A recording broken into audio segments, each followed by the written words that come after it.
ಮಹಾತ್ಮ ಗಾಂಧೀಜಿಯವರ 155ನೇ ಜಯಂತಿಯ ಶುಭಾಶಯ ಹೇಳ್ತಾ, ಅದೇ ದಿವಸ ಈ ದೇಶದ ಎರಡನೇ ಪ್ರಧಾನಮಂತ್ರಿಗಳಾದಂಥ ಲಾಲ್ ಬಹದ್ದೂರ್ ಶಾಸ್ತ್ರಿ ಅವರ 120ನೇ ಜಯಂತಿಯ ಶುಭಾಶಯ ಹೇಳ್ತಾ, ಏನಿವತ್ತು ಅಕ್ಟೋಬರ್ 2 ನಮ್ಮ ಭಾರತ ದೇಶದಲ್ಲಿ ಈ ಅಕ್ಟೋಬರ್ 2ರಂದು ಈ ದೇಶದಲ್ಲಿ ಇವತ್ತು 140 ಕೋಟಿ ಜನ ನೆಮ್ಮದಿಯಿಂದ ಬದುಕಲಿಕ್ಕೆ, ಈ ದೇಶವನ್ನು ಸ್ವತಂತ್ರಕ್ಕಾಗಿ ಹಲವಾರು ಮಹಾನ್ ನಾಯಕರು ಇವತ್ತು ಡಾಕ್ಟರ್ ಅಂಬೇಡ್ಕರ್ ಅವರು ಇರ್ಬೋದು, ಮಹಾತ್ಮ ಗಾಂಧೀಜಿಯವರು ಇರ್ಬೋದು, ಲಾಲ್ ಬಹದ್ದೂರ್ ಶಾಸ್ತ್ರಿ ಇರ್ಬೋದು, ಸುಭಾಷ್ ಚಂದ್ರ ಬೋಸ್ ಇರ್ಬೋದು, ಲಕ್ಷಾಂತರ ಜನ ಅವರ ಒಂದು ಹೋರಾಟ, ಅವರ ಒಂದು ತ್ಯಾಗದಿಂದ ಇವತ್ತು ಈ ದೇಶದಲ್ಲಿ 140 ಕೋಟಿ ಜನ ಇವತ್ತು ನೆಮ್ಮದಿಯಿಂದ ಬದುಕಲಿಕ್ಕೆ ಕಾರಣ.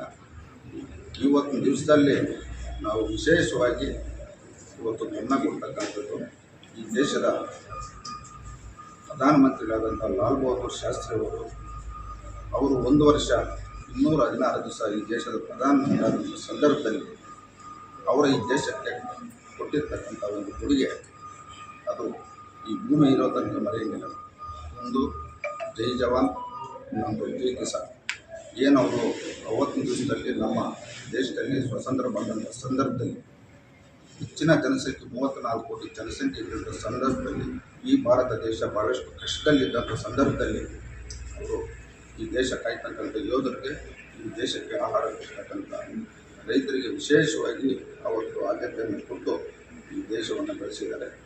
ನನ್ನ ಪ್ರಕಾರ ಇಡೀ ದೇಶದಲ್ಲಿರ್ತಕ್ಕಂಥ ಮೊದಲನೇದಾಗಿ ಅದು ಕೇಂದ್ರ ಸರ್ಕಾರದ ರಾಜಕಾರಣಿಗಳಾಗ್ಬೋದು, ರಾಜ್ಯ ಸರ್ಕಾರದ ರಾಜಕಾರಣಿಗಳಾಗ್ಬೋದು, ಲಾಲ್ ಬಹದ್ದೂರ್ ಶಾಸ್ತ್ರಿ ಅವರ ಆದರ್ಶಗಳ ಮೌಲ್ಯಗಳನ್ನು ಅಳವಡಿಸ್ಕೊಂಡಾಗ ಇಡೀ ಭಾರತ ದೇಶ ಇವತ್ತು ಈ ಜಗತ್ತಿನಲ್ಲಿ 10 ವರ್ಷದೊಳಗೆ ಉನ್ನತ ಸ್ಥಾನ ಕೊಡ್ತಕ್ಕಂಥ ಒಂದು ಅಭಿಪ್ರಾಯನ ಈ ಸಂದರ್ಭದಲ್ಲಿ ಈ ಮಹಾನೀಯರನ್ನೆಲ್ಲ ಇವತ್ತು ಸ್ಮರಿಸುತ್ತಾ ಇವತ್ತು ಶಿಡ್ಲಘಟ್ಟ ತಾಲೂಕಿನಲ್ಲಿ ಮಹಾತ್ಮ ಗಾಂಧೀಜಿಯವರು ಮತ್ತು ಲಾಲ್ ಬಹದ್ದೂರ್ ಶಾಸ್ತ್ರಿ ಅವರ ಜಯಂತಿಯಲ್ಲಿ ಭಾಗವಹಿಸಿ ಈ ಕಾರ್ಯಕ್ರಮವನ್ನು ಯಶಸ್ವಿಗೊಳಿಸಲು ಅವಕಾಶ ಮಾಡಿಕೊಡ್ತಾರೆ. ಎಲ್ಲರೂ ಹೊಂದಿಸ್ತಾರೆ.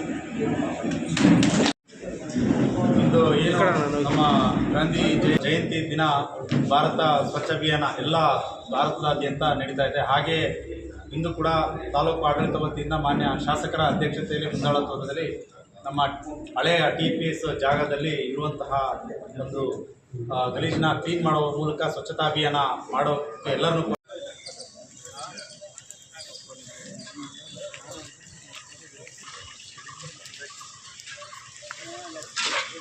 ಕಂಬ ಇತ್ತು.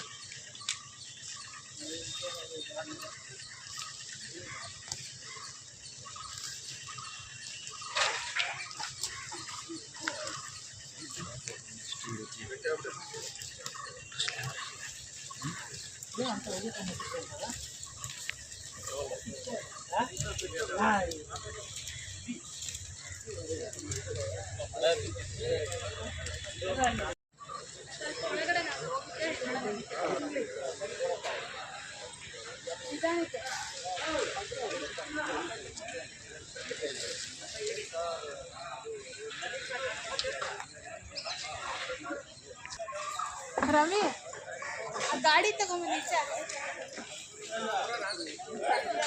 ಗಾಡಿ ತಗೊಂಡ